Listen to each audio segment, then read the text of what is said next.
All right, we're going to spend the next hour here working through some questions that you submitted in the crowd. The way this works is we'll have 2 people at a time, not at the same time, but they'll take turns. I'll identify the 2 people. Some of them know that there's a question coming, some of them don't. So you'll have to figure out which is which based on how they respond. But they'll each be given 3 minutes. And if anybody after those 6 minutes are up also wants to say something, they'll let me know. Otherwise, we'll continue moving through. We met at 5 o'clock and just read through them. We tried to pick ones that we could identify with, that seemed to match the workshops. And so if there are questions you submitted that are not here, and maybe some here we don't get to, I welcome you to come talk afterwards, whether you email one of us personally, whatever it is, to pursue and engage in those questions. So, without further ado, we're going to begin with this one, starting with Eric and Daniel and June. What can I do when I have offended my black brother through carelessness, lack of love, or anything else? What can I do when I have offended my black brother through carelessness, lack of love, or anything else? Start with Dan and June. What I think is most important, and something we are lacking in our Anabaptist churches, is being able to share, to talk, to recognize that we may have done something. Because many times what happens is that you feel that you might have offended someone, but you don't want to talk about it. You don't want to confront them and say, listen, I'm sorry, I may have said something that might offend you, and I'd like to talk to you about it. I think one of my main important thing is talk about it. Let them know that you sense some distance. Don't just say, well, you know, I don't think they like me, or we find all kind of excuses. I would do it in a reverse quickly, and that is, I had a guy that I had sent some coldness with. What I did is, I went to his office, and I told him, as brothers in Christ, we need to talk. And when he started talking, I didn't try to defend myself. I tell him I'm very sorry for what I have said, what I have done, and I took blame and ownership for what he said. And that healed the whole thing. I let my wife go from a woman's perspective.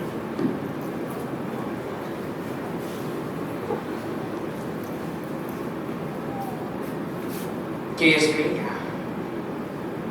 Therefore, if you are offering your gift at the altar, and they remember that your brother has something against you, leave your gift there in front of the altar and go and be reconciled to your brother. So if you have offended someone, just like if I have offended someone, Jesus gives us the model. We stop what we're doing, and we go to that person, and we reconcile. It doesn't really have anything to do if you offended your black brother, your white brother, your Latino brother, your Asian brother. If you offended someone, you go to that person, you confess your fault, and you ask for forgiveness. And if that person loves you, if you're friends, if you're brothers in Christ, that person will hopefully be gracious enough to accept that apology. Don't overthink it. Just do the right thing. Great answers.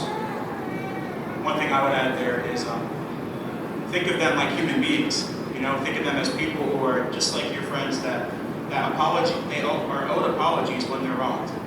And so if you offend someone and the offense was, it was on you, then absolutely apologize, because they are equals to you, right?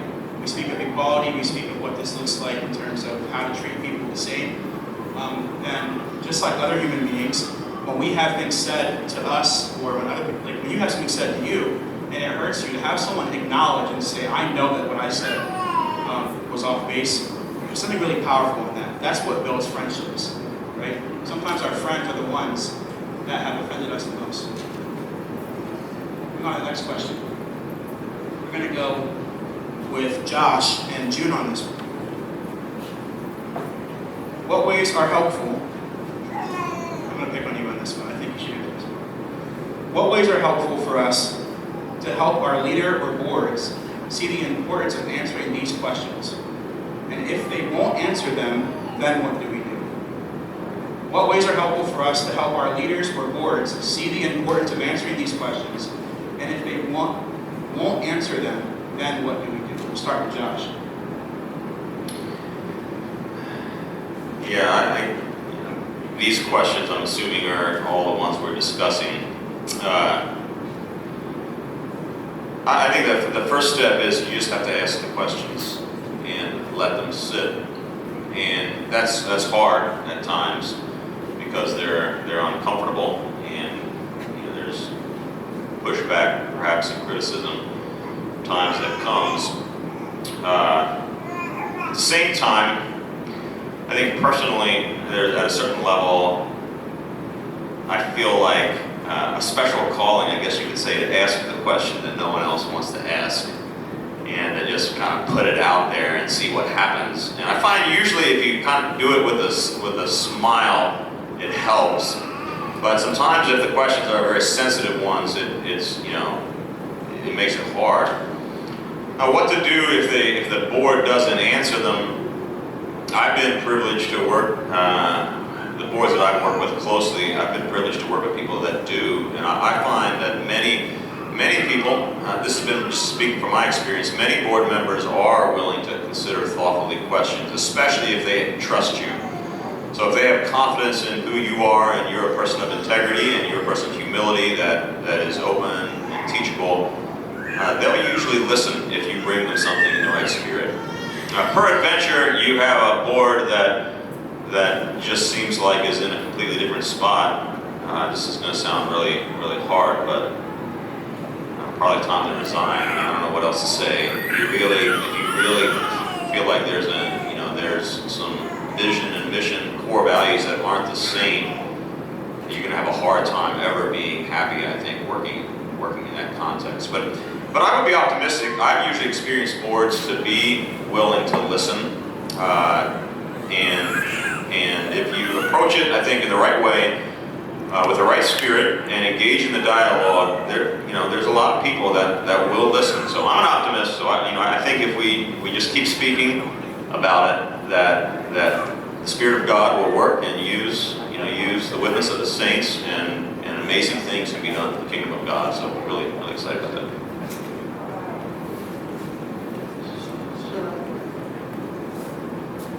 Hello. Of course, I agree with what Josh said, and I also feel like if you've asked them and you refuse to answer, to wait a while and then approach the subject again, and then sometimes it might be helpful to get another well-respected older pastor or another leader who might be able to advocate for you or intercede with them, go to them, and also talk with them about the importance of answering those questions. So this is for the whole panel. But raise your hand if you ever served on a board or currently serve on a board for something. Okay. So if you were in a board's position, what are some non-threatening ways that somebody can re-nudge you on an issue that you already moved on from? Do we have any response to that? I think that's where a lot of us will find ourselves. We've already said that we care about this, right? We've already given them the presentations, we've already given them the rundown. We're not getting what we're looking for. Now, Josh, you said if the values are opposite, then maybe we shouldn't be working together, right? But then you mentioned June. One thing you said is to find an older person, maybe of some other stature as the people who are on the board, to come with you and share. Are there other ways that we can nudge someone who's not listening? In fact, it really matters. Someone had come up to me and asked about power structures. So this plays right into this. How do we approach people who have authority over us? It's scary to go to a pastor and say, what you said in that sermon was racist. We're people that, power matters. And so how do we address that type of thing? Something that comes to my mind is one-on-one. and Josh mentioned this, in respect. You come to respect one-on-one and say, oh, I really want to know and I don't feel like I have an answer. Could you help me? To be one-on-one in respect is a huge thing. Anyone else? Right. On to the next question. Here's an interesting one. How can the Anabaptist Church be effective in urban areas without losing Anabaptist convictions and principles? How can the Anabaptist Church be effective in urban areas without losing Anabaptist convictions and principles? And I did not assign this one, so whoever wants to jump on that one, go for it. I think the first thing that we have to do is we have to champion principles, not methods. And our Anabaptist, I don't know if it's fair to say our Anabaptist history, but we have tended to champion methods. And anytime, Howard Hendricks said, anytime you champion a method, change becomes a threat. And he's really described a lot of our conservative Anabaptist churches. And so if we're going to go into non-Anabaptist areas, we're going to plant churches in urban settings, we need to teach a principle and champion that, not a method. God was very careful in Scripture to put in principles. There's not a lot of methods that are throughout Scripture. There's some, but most it's principles, and principles are timeless. Principles can be applied in any culture. So that's what we've got to do. We've got to say, okay, what's the principle behind this method? You do have to have a method. You do have to apply it. But what's the principle behind it? Now, how in this culture can we apply this biblical principle? We've got to do that. And if we're not willing to flex our method, we'll never do it. So, to me, champion principle rather than method. Anyone else? I have a thought. I think I appreciate the question. I agree with everything Rick said. But I think underneath that question, we really have to examine our own kind of hearts and assumptions. And the thing is that, and I'm like this also, so I say this in solidarity with you, but as conservative Anabaptist, and I said in my session, I'm a lifer in the conservative Anabaptist world. I see myself that way. I'm 44 years old. I don't plan at this point to ever depart. These are my people. You are my people, many of you. So I see myself as a lifer in the conservative Anabaptist world. But I say that, and at the same time say, in a question like that, we have to really think about our own ethnocentric sort of hearts. And we come with an understanding that we know best. We are the best workers, we have the best churches, we have the best schools. If the whole world was like conservative Anabaptists, we usually think the world would be a much better place. And I don't know what to say to that except for it's just kind of rank ethnocentrism, and the world would not be a better place if everybody was just like us. So I think we really have to be careful about that. And I had the privilege, for those of you that don't know me, of living 13 and a half years in Brooklyn, New York. A few blocks away from Daniel and Junior. I was in their cell group for a number of years. Dale Charles lived right down the street from him. And a lot of connections to people that are here. And I'm here to just say that there's a lot that we can learn and benefit from. So there are some things we need to lose. And we need to be open to that. And my life is like far richer in so many ways because of the experiences that I feel so privileged to have had. So I just think I appreciate everything Rick said and agree with it, and there are things we definitely want to hang on to, but let's guard against this idea that everything we do is right and we better protect that. Perhaps there are things we actually need to lose that we'll find along the way if we're willing to thoughtfully and critically kind of examine it. Rueben, do you have anything to say as a father who's raised your children in the city? I know my father, Clayton Shank, if he were here, would have boatloads to say about this. We face so much prejudice over the years of people who would tell him, you can't raise your kids in the city, you can't do these things. Just by raising hands, how many of you live in the city yourself? That's more than we usually get, actually. How many of our fathers or mothers that live in the city and raise children in the city? Or like to raise children someday in the city, right? I guess some hands went up after I said that. Got something to tell us? I don't know. What advice or what thoughts do you have in response to people who would say that it's dangerous, it's like it's like rolling dice with your children, it's not going to work out? What do you have to say to that? So, my wife and I, for the most part, have raised our children in the city, so that's mostly what they know. And there's many people that are concerned about, when we first moved to the city, even my wife gets this question more often than I do, but is this really hard, and how scared are you?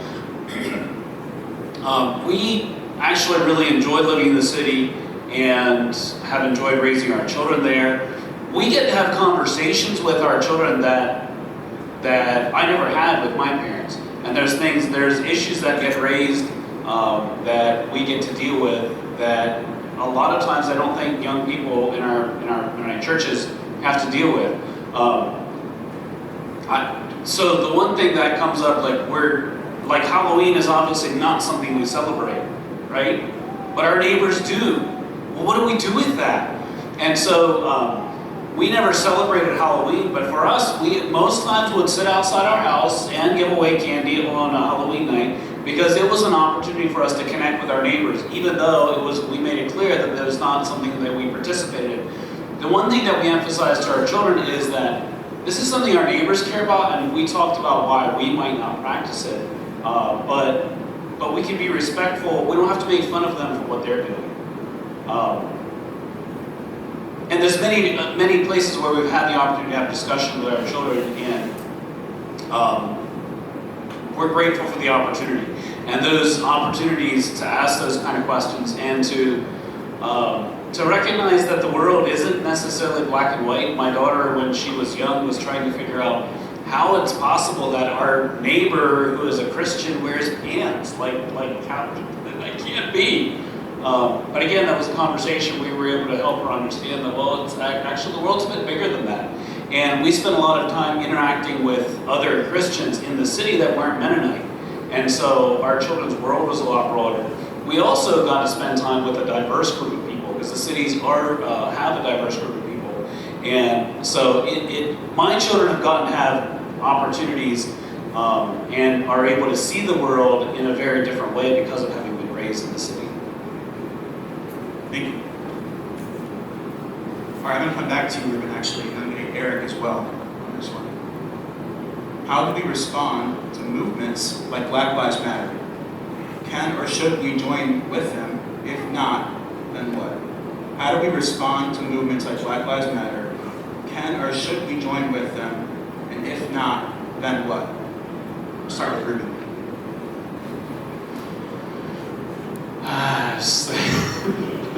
A loaded question. I think, though, that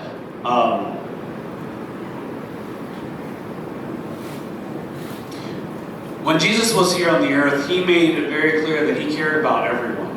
And the one group of people that even I think the disciples didn't really like to hang out with, the Samaritans. But Jesus took the time to show something different to them. So if Jesus were here speaking to the Black Lives Matter movement, I think he is simply going to care about the person. And so I think in our lives, it's important for us to see, whether we're seeing it through color, through there's many different things going on besides just Black lives, besides those racial things. Many things going on, many differences in our world, many things that divide us. But I think ultimately, our goal needs to be to simply reach people's hearts. And it doesn't happen through political movements. It might happen in conjunction with other people, but I think ultimately our goal needs to be to see people as Jesus saw them. So I don't know that I even really want to address the political piece of the Black Lives Matter, but even when I talk to my friends in Baltimore especially about our non-involvement in politics and not voting, I talk to them about, we're doing something different. So while we may not vote, we are seeking to make a difference in the hearts of people. And that's ultimately the way that our country is going to become better. That's the way our world is going to be a better place as people change their hearts and lives. Can you say that first part of the question again? How do we respond to movements like Black Lives Matter? Can or should we join with them? If not, then what? Well, with regards to the question of can we, you can do whatever you want to, but the real question is should we, right? And kind of like what Rueben said, Jesus said, "My kingdom is not of this world," and we can wring a lot out of that. But when I hear something like that, I hear, "My kingdom is not of enter your political movement, political party here, that be Democrat, Republican, Black Lives Matter, whatever." And we can look at all these different political movements and we can compare them to the gospel of Jesus Christ, or just the scriptures in general, and see all the different places where it doesn't line up. So I guess a short answer to the question is no, I don't think a Christian should. And I think the reason people do join these political parties while still being in the churches, whether it be an Anabaptist church or otherwise, is because the church has not modeled the alternative community that Jesus had in mind. Do you know what's more radical than the Black Lives Movement party platform? Matthew chapters 5 through 7. And that's our inheritance. We have that. And that's not a flash in the pan political movement. That's something that has survived 2,000 years into today. And I wouldn't trade that for any other political movement. So no, I don't think Christians should do that. I think we should take seriously the words of Jesus, the example of Jesus, the life of Jesus, and watch how that's going to solve the problems that the political movements of our world are continuing and failing to do. And people are going to see that, and they're going to want to be a part of what we're doing. So that's my answer to that. Amen. Anyone else want to speak on that? I mean, I'll maybe just jump in real quick. I agree with what's been said. You know, I think that the point of that question is Black lives do matter. And I don't think we need to be afraid to say that. And as Brother Daniel mentioned, I'll just add a few words to it, is when people express Black Lives Matter, that's not any indication that other lives don't matter. It's just acknowledging that historically in the United States, Black lives have not mattered for hundreds of years. And I mentioned briefly about Ruby Bridges, but this is even as recently as, you know, a lady that's now 67, 68 years old, that because she was intelligent enough to test into a white school, she was heckled and persecuted and whatnot. So the Black Lives Matter kind of phrase as a statement simply means that it's acknowledging that Black lives for hundreds of years in this country have not mattered and that they need to matter. Where it gets muddy is people often say, well, what about the founder or this founder? They've got this website and they say they're Marxist and they're for transgenderism, LGBTQ, and all of these things. And we're not for those things. Like, I'm not for those things, but I'm not afraid to say Black lives matter. Black lives do matter. But so does sexual purity, so does the lives of unborn children. And to me, I think we can acknowledge and affirm, you know, the pain that's expressed through the rioting and the looting and these things, and acknowledge and affirm that Black lives do and should matter. But we don't need to be, you know, caught up kind of in the politics of it. And often when I get, you know, sometimes pushback around that, is it really comes often from a political place. Wow, you're aligning with this left and we are aligning here. And that, you know, to me, we just step away from that, Matthew 5, 6, and 7. But we can affirm Black lives matter. They do matter. It's ironic that most people who combat one of us for being political are coming with a political point to prove that we're politically wrong. And I found that when you engage in conversation with them and you're only talking Jesus, they quickly realize that this is either a waste of their time because they're not getting what they wanted, or they terribly misjudge you, right? You know, as a writer, that's something that I've had to be very careful of, is there are things that I could say in person that would be taken a certain way in person, that if I write it down, it sounds too much like this political commentator that I've never heard of. And all of a sudden I'm getting emails left and right and center. So you're just a Marxist and you're trying to turn on the Mennonite church. It's like, I wish I was that powerful, man. That'd be awesome. But no, I'm not trying to turn on the Mennonite church. And it wouldn't be awesome to turn on the Mennonite church. But This is why y'all are supposed to be talking about me. So quote me on that. So, next question, I'm going to go to Rick, and then Daniel, and June, of course. Should learning to know another culture be an individualistic endeavor, or is it something that should become group discussions among the members of a team? Should learning to know another culture be an individualistic endeavor, or is it something that should become group discussions among the members of a team? Starting with Rick. I think it's a great thing to do as an individual, is to try to learn another culture, but it'd be very dangerous if you try to do it on your own, because it's very easy to stereotype. So I talked to three Thai people, and I've heard these, and they happen to all say the same thing, so now I put all the Thais in the same box. But if I come back and I share with my 5 brothers in my small group, or I share it with a group of people, and then they're also learning, that just gives you a better picture of culture. So it's very good to go out and learn culture on your own. But don't write the laws of the culture that you're learning from your own study. I agree with what you're saying, Rick. You need to, like he said, first understanding for yourself. But sometimes it's good to get other people, other input into whatever is happening. Get other people to come along, because sometimes there are so many questions, and sometimes I don't have all the questions. So when I have others with me, we're able to relate, we're able to ask questions, we're able to learn. Like I was sharing with Rick, he was in Grenada, I was in Grenada.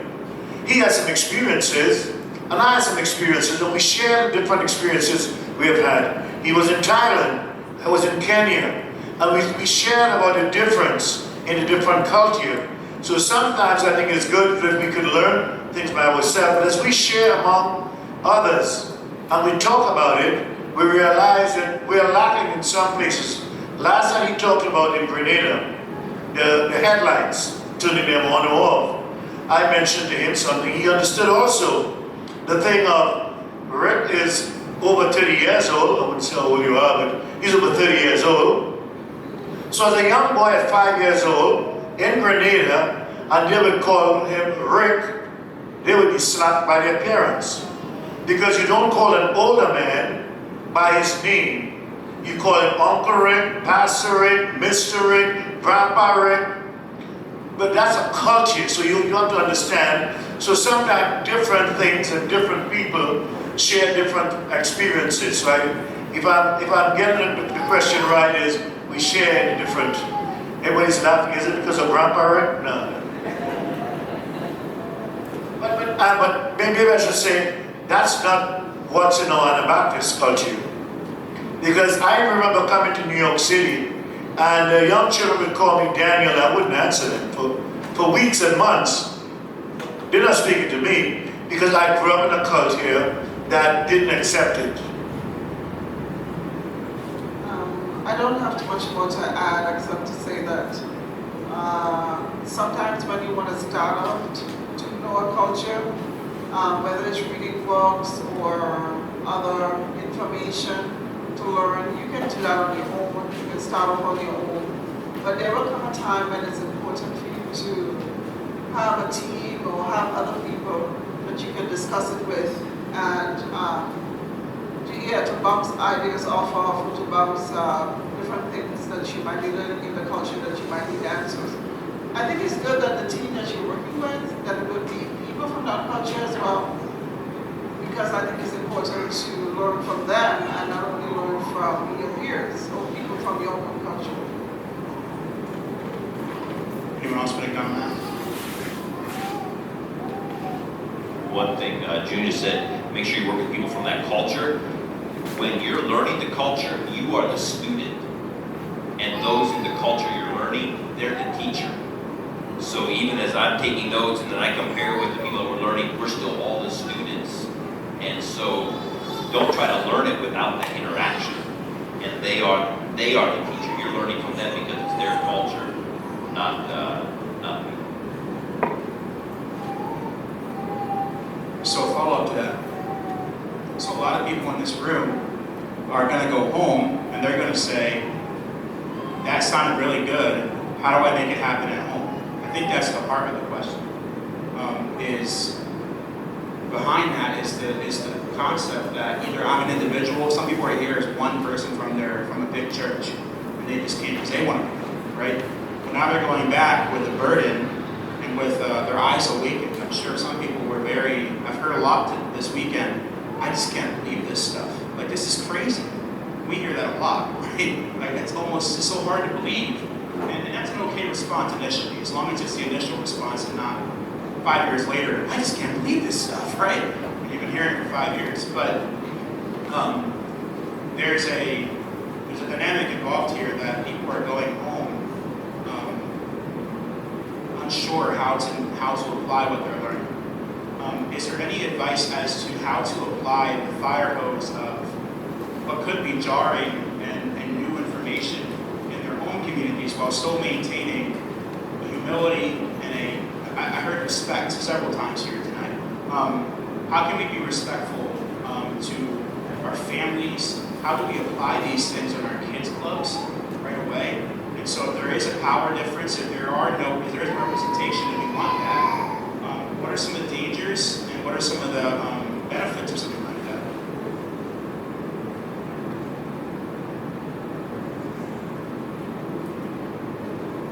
Not specific enough?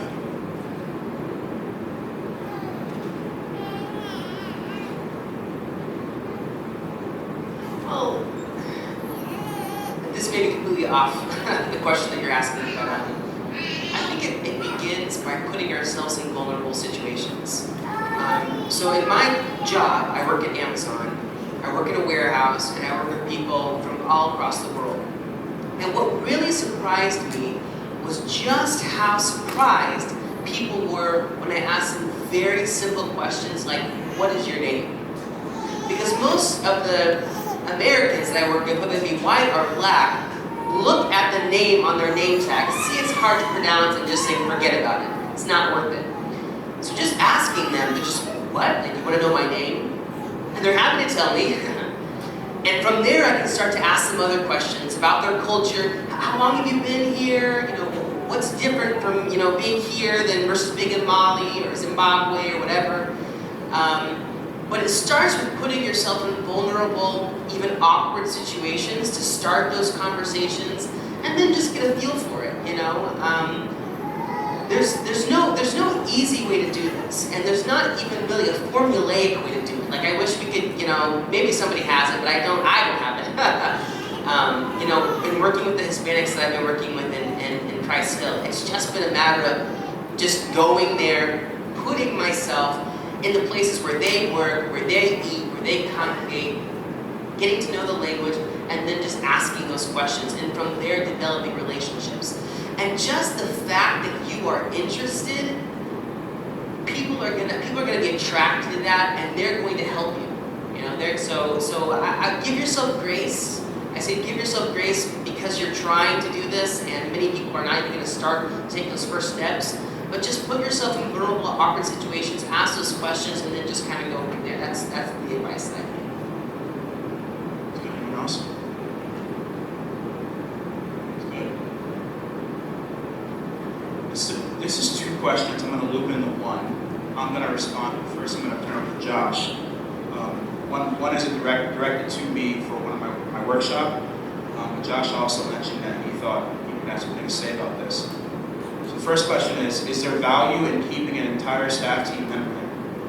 Is this part of the reason our ministries become echo chambers? And the second question, and I would love others to share on this. I think this is something that we can spend some time on. Keeshon talked about the great gap. And just to explain what I said, that was the great gap being that there are not indigenous staff, indigenous board members, indigenous anything in leadership, in positions of authority, in our ministries, in our schools, that I thought that was a problem. And I described it as a great gap. That most of our missions don't have people of color in leadership roles. Do you think part of the reason for this is because we place too much value on keeping our staff men? So I'll start with Josh, and then I'll just open up to everybody else. Again, we've got time, So if you want to spend some time on this, and then I will respond directly to the second question. Yeah, I just have a couple of quick thoughts on that. I think I have the privilege of being principal at a Mennonite school, and we think about this question of who we should hire and this sort of thing. And I guess I would idealize being a school where we're not afraid to bring people into our school that are not Mennonite. I feel like there's value that we can learn from people that have differing perspectives. But obviously the kind of question arises, well, how do you kind of maintain your own perspective? We are, after all, a Mennonite school. So what does that mean for the vision of the school? And I should say, I'll just say this, I am unapologetically Anabaptist. I consider myself something of an apologist for Anabaptism. I believe in Anabaptist vision. I think it's compelling. And I believe it enough, I'm not afraid of somebody that comes from a different perspective. But there does have to be some sort of true north, and for me, that's Jesus Christ. And there's people that I have working for me now, even people in leadership positions. But in kind of talking to them as I interview them and think about their fit for the job, for me, that if I know that they're dedicated to Jesus Christ as Lord, and they acknowledge and confess Him and have the spirit of the fruit of the Spirit evident in their lives, I'm very willing to bring that person alongside and work with them. I'll just throw out one other thought. In my mind, there is something called critical mass.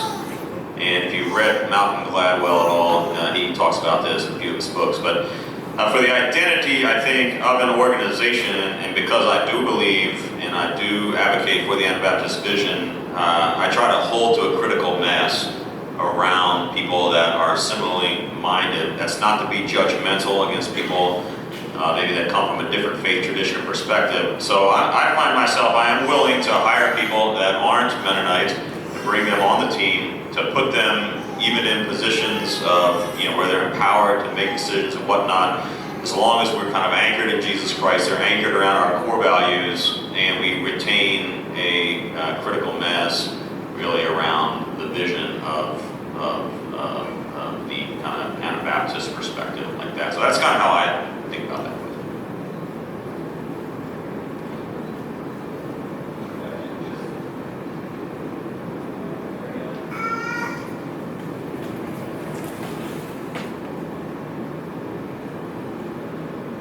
Trying it again, there we go. Just a few thoughts. We do need to see more of those people in leadership. I think, though, that in general, we need to see more people of diverse backgrounds in our churches. Because as those numbers are increased, then we can have more of those in leadership. And I think I don't remember the exact question, but I was thinking this a bit ago. We as Anabaptists, I think, have a lot of work to do we tend to think from a white perspective. Many of us are white in the conservative world, and I think we have a long ways to go to include more people and to find ways to make our who we are and what we are doing, what we believe, compelling to a larger audience. And I'm not sure what all the answers are for doing that, but I think that's part of where our work needs to start, where we need to wrestle with what are we really doing and what are we about. And how can we bring more people into this, our belief system, into our worldview?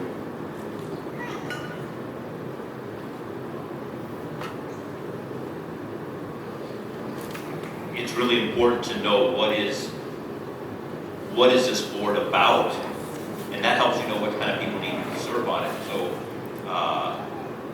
I work with a team where there's three of us. Two are Thais and one is me. One Thai is a Muslim, one's a Buddhist, and I'm a Christian. Now, we wouldn't plant a good church, but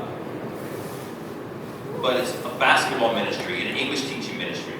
And because of their position in the community, it makes sense that I work with these guys, and I do it for the relational ministry-wise.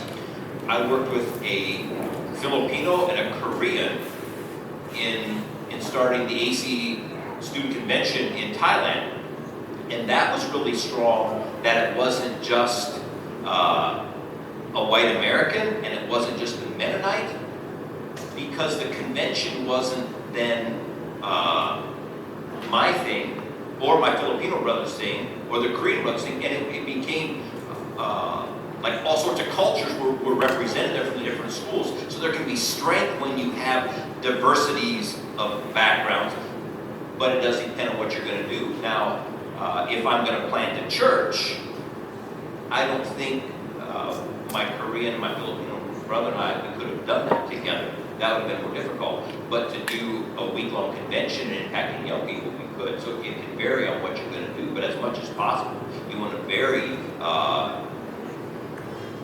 the type of people we get on it, because we as Anabaptists have a lot that we can learn from other people. And as long as we keep them out of, we don't work with them, we kind of just give that arrogance. I really appreciated the concept that there could be ways to empower people that does not necessarily include biblical teaching or imposing scriptural values. In so many ministries we have basketball tournaments and stuff like that. When you're given the opportunity to pass that into the community, regardless of what religion they have, I say go for it. I think that's an amazing thing. And one thing that I think people misunderstand about diversity and talks about inclusion is they think people are asking for nonsensical diversity. That's just force. That's a quota. And I'll tell you, there's nobody that dislikes quotas more than people of color. If it feels like you're being put somewhere simply because you just have the benefit from the color of your skin, it doesn't have longevity. And I went to public school with 1,700 people. I keep in touch with about 120 of them every couple of years. So only go a couple of years before we contact again. Most of them are of color. My freshman class in high school, there were 120 of us, and 2 of them were white. Okay, so my encounter with different ethnicities happened in middle school, and then just living in the city that I do. And sometimes I'll bounce ideas off of them. Before I write an article, before I say something, I'll just go to them and I'll say, what do you think? Because I'm hearing that y'all are Black Lives Matter supporters, and that you guys support rioting. And one time I did that, I reached out to just 10 friends that I thought would respond, and 9 of them said, we don't support Black Lives Matter. We don't support the organization. They're crazy. And I'm like, you know what? It's just weird, because what I'm hearing in the news and what I'm reading from people who are responding is the exact opposite of that, right? And I think we can get caught up in the hysteria, right? We're distracted, we're choked in, we're sucked in. And one way to avoid this is to have real relationships. And the fact is, my friends aren't just resources. They're more than that. But the fact that they are resources is a tremendous thing. And I think all of us should be able to know that. You go into a city, you see people. I talked in my workshop about those grandmas, man. Like reaching out to those grandmas and mothers, especially Hispanic mothers and grandmothers. They will cook for you. If you need to cater an event, go to them. Don't go to Big Joe's Barbecue, okay? First off, you should go to me instead, because I make better chicken. The second reason is the more that we can think about, the less we can do, the more we'll see what they can do, right? If we think about ways that make sense, we'll protect from these encounters becoming hurtful and harmful. And the truth is, if you empower someone and you don't do it well, it's going to hurt more than it helps. And so, anyway, I was going through my head something you shared. But as you guys know about me, I'll get bunny trail and say just whatever I want to say. In relation to this question about Mennonite staff, this hits close to home. I spent the last 6 months of my life, a large part of it anyway, trying to promote to our board and to our staff team, and successfully in many ways, that we need to diversify. And 10 years from now, if we are still marked as a staff and board that is homogenous, we have failed in our community. And obviously, someone like me saying that is different than some random person who went to UYWR one day and heard these things and went home and said, if we're all white 3 years from now, I'm leaving because this is a mess, right? That doesn't demonstrate the humility that I think, comes with experience. But I was sitting in bed one night, and I wrote a letter to our board, and And I never sent it to them. I actually talked to them in person 6 months later, or a year later.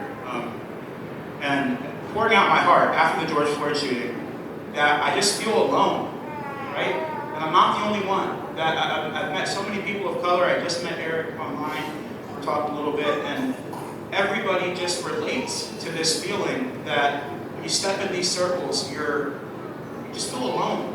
And I don't know how we're going to ever survive with a church that can reach into these brilliant ideas that people of color have, if that's how most people feel, okay? And from there, I was able to spend a considerable amount of time making a plan, and our current plan for next year is to take the students and put them in departments. And so some of them will actually be helping plan events.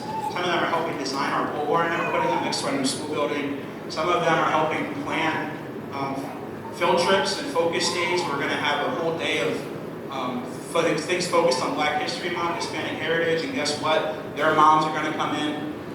If you're an educator, you hear this and you get excited, right? Like, that's crazy work. But that actually comes from the brilliance of their minds. They sit in my office and they give me these ideas, right? I was sitting down with a few of them. June had said this either in a workshop or I don't know if I was hearing it in a conversation earlier. She said that students want, I think this was June, students want to see teachers that look like them, that they can identify. And sure enough, word for word, a Hispanic student of mine came into my office with 4 of her friends and said the exact same thing. And so you can easily think that, wow, what a brilliant panel of guests. But the truth is, you can find 13-year-olds in the city that understand this better than we do. All right? Now, what Rueben said is true, and I won't go long-winded on this. You know, there's 2 or 3 more questions and we're going to end here. I would say that when I go long-winded. Rueben said was right. Really, if we had a higher populace, a higher diversity, we would see these people rise up. And the reason I say that is I think they're brilliant, okay? I have no shame in saying that some of the most brilliant concepts of my life have come from people of color who grew up in the city.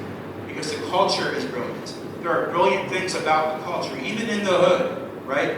That you could learn from, that you will never get unless you go there and you get to know the people that are there. I couldn't even teach them to you. You have to live them and experience them with them. And I think if those people can find Jesus and divert the attention, divert the pain, divert the experiences to something and let Jesus make that powerful, let Jesus use that, which I think is all a part of his plan to begin with. I think that is incredible, and I think that you will do that and you will care about that if you really recognize the brilliance that's waiting for you. And as I've gotten to sit with these students and talk with them, get their ideas, it's not me coming in and exciting them. It's them coming in and exciting me. And the reason I brought this up in the student context is we are hoping that these students one day are running the school. We are hoping and we believe, okay, that one day, if they follow Christ and they can follow Christ faithfully, that they can be involved in the work here. Whether it's on staff, whether it's a board position, whether it's a support committee, whether it's just a patron who comes in every trash-a-thon to make food for us, to have some attachment to this ministry that they were benefited from and reinvest. And so whether it's staff members, whether it's board members, whatever it is, we want to see them reinvest. And so we tell staff members when they come in from now on, so we're beginning, part of your job is to train your replacement. Okay? You are here, you see this person, you see the 6th grader say, I want to be a teacher. So I'll tell you what, you stay 8 years, okay? 6 of those will graduate, will go to 5th for 2 years, and then you can leave and they'll be the teacher, okay? And people think that's crazy, but it reveals a principle and a concept that if you can think that that person can soar above you, or at least to where you are, then you'll begin to see it happen. Along with everything else that we're discussing, like love and grace and stuff like that. So that's my response to that question. We're going to take 1 or 2 more questions. This one came in a little late, but we'll take it because I think it's a good one. It's a little different than the first one I asked. I'm going to explain why that. If I am recognizing areas in my life, thoughts that are racist, or I stereotype people in my mind, what is a practical way to begin changing my mindset? The reason this is different than before talking about reconciliation. Now they're saying, what do I do internally? If I recognize I have racist ideologies, I grew up being taught things that are not right, I've been in an echo chamber, I've learned things that aren't good, what are ways that they can change internally? This is open-ended.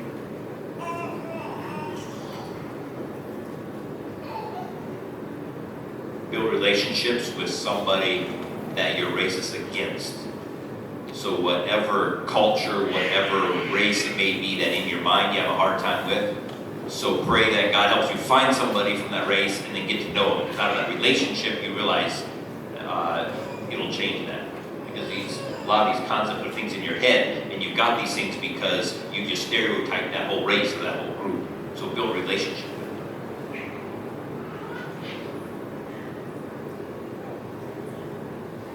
I wholeheartedly agree with what you're saying, Rick. I think that if we build those relationships, all of a sudden the stereotypes and prejudice that we have becomes a completely different idea. I've had that happen to me a number of times with people that I've interacted with in the city. So go, and even though it might be like Eric talked about a while ago, it might be awkward, it might be difficult, it puts us in a place where we might feel very vulnerable, but it can also be very exciting. I think I would just have a few thoughts about that. And one, I think what I want to say is, I agree with what Rick said, what Rueben said, but I want to add to that even it's quite possible to have good relationships with people of color and know people of color and still be racist. And I say that because racism, when you stop and think about it, and this is my own personal thoughts, I guess, is really a form of pride and is hidden deep in the human condition, I think. And the bottom line is, we like people that remind us of us. And we like people that look like us, that think like us, and that act like us the best. Because we love, our natural condition is to love us the best. So it's no, if you feel those racist thoughts, it's no surprise. What would be surprising is if you didn't feel those racist thoughts, because I think that this pride piece is really part of the human condition. And it's no surprise that a society has racism as a latent part of its form, because society is sinful. We are all fallen people, and we all have this pride condition. So I think, to me, and it's not a new thought with me, but I'll say it, just like Daniel had mentioned this earlier, just like there are sermons, about lust or about materialism or about other things that there are sermons about, I could name a whole bunch of things. There should be sermons about racism, because this is something also that exists within the human condition. So I think if you feel that, I would, thank the Lord for the Spirit revealing that to you. I would confess the truth about it, just like you would anything else. And if you've sinned against a person, it should be, you should rectify that as was discussed. And if it wasn't, just confess that to the Lord. You know what, this is not a proper thought. And I confess that as something that's proud, and I want to move away from that. But the idea that you're just going to walk away from that and never have another racist thought in your mind is perhaps a little bit unrealistic. And I say that myself. I'll give you an example of some racist thoughts I had. And I realize I'm walking on thin ice here, but I'm just going to go ahead and tread out there on it. I have a lot of great friends of color, and Daniel and June have been mentors to my wife and I. I had an assistant principal in New York that a dear friend to me and was instrumental in some really pivotal times in my life. That said, I went to buy a vehicle here about a year and a half ago, and I'm looking on Facebook Marketplace.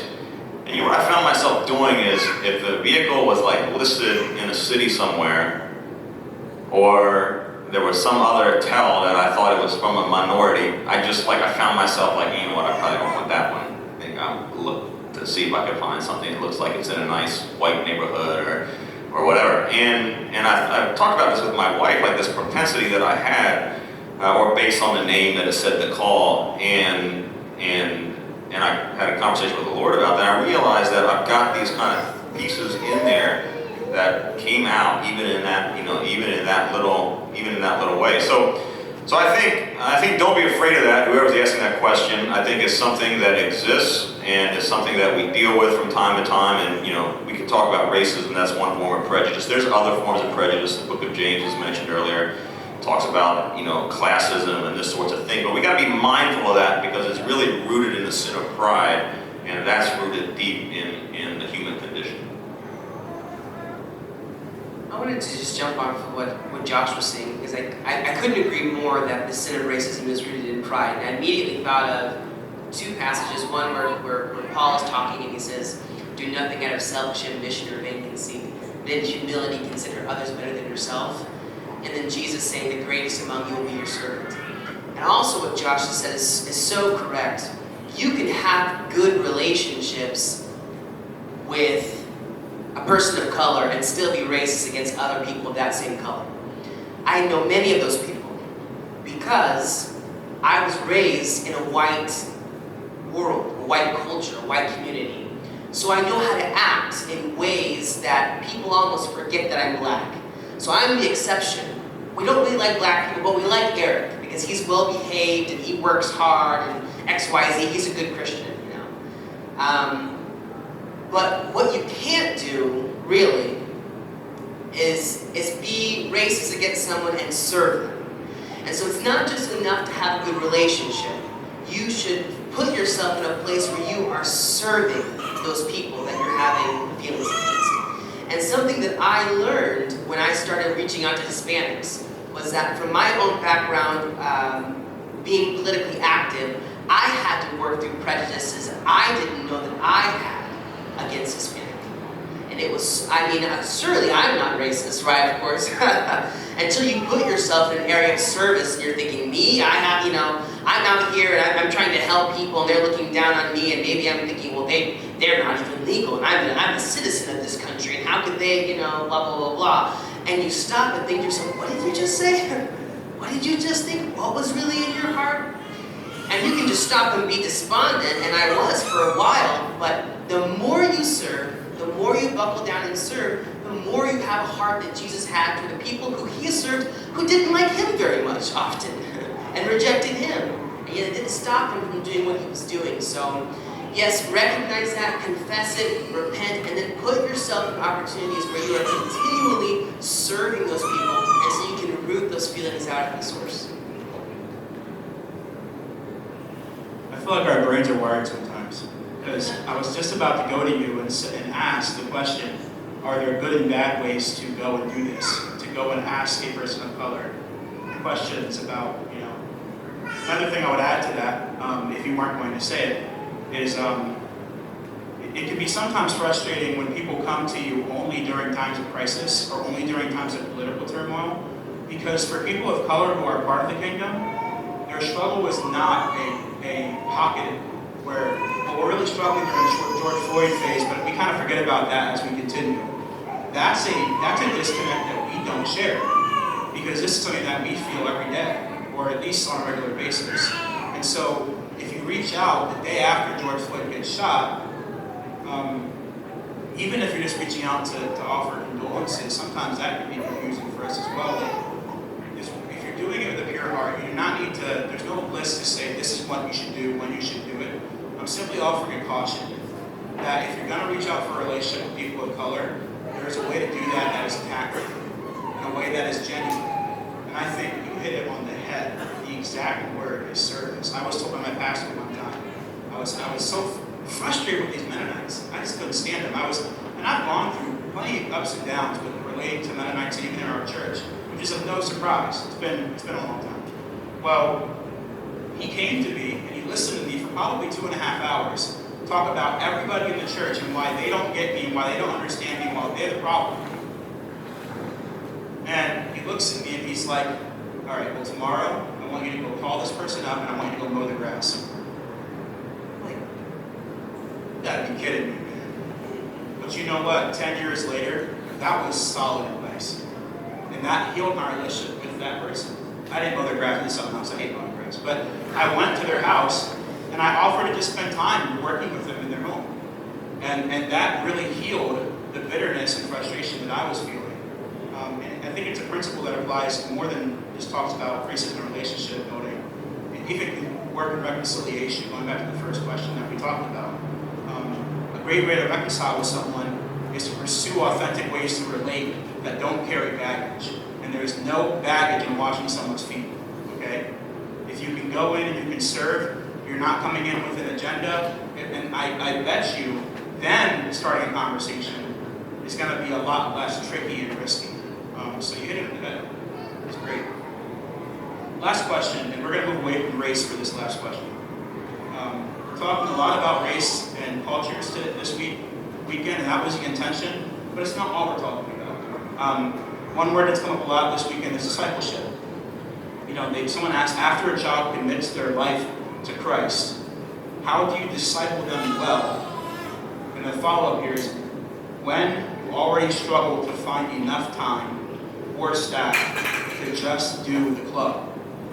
All right, so the question is, after a child commits their life to Christ, how do you disciple them well when you already struggle to find enough time or staff to just do the club? So I think what I'm hearing in the question is, we already struggle to commit. What happens if we actually strike? Am I saying that right?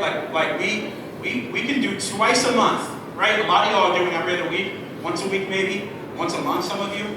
What happens if we actually get someone that says, I'm in? Whoa, we didn't think that was gonna happen, right? And don't get me wrong, it usually does. Like kids clubs don't, it's not like we're having a revolutionary sweep across the nation where people are coming to Christ through kids clubs. I think that's just the reality. But it does happen, you know, and what happens when that happens? Where would you go from there? Are there any thoughts on that? I have something I want to say. I think this group of people would make more impact if you would go home and cancel all your programs. Preach. And each one of you would just pray that God leads you to one person to reach.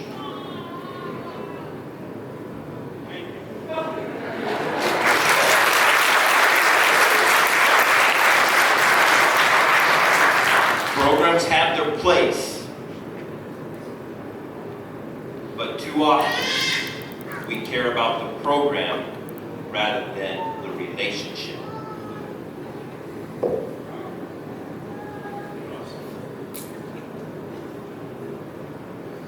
I feel like that covers it. I mean, that's powerful stuff. All right. We're going to end here with prayer. I'm going to let you guys go down and have just a couple of announcements yet. So we'll go out the evening. Thank you so much. Let's give them one more.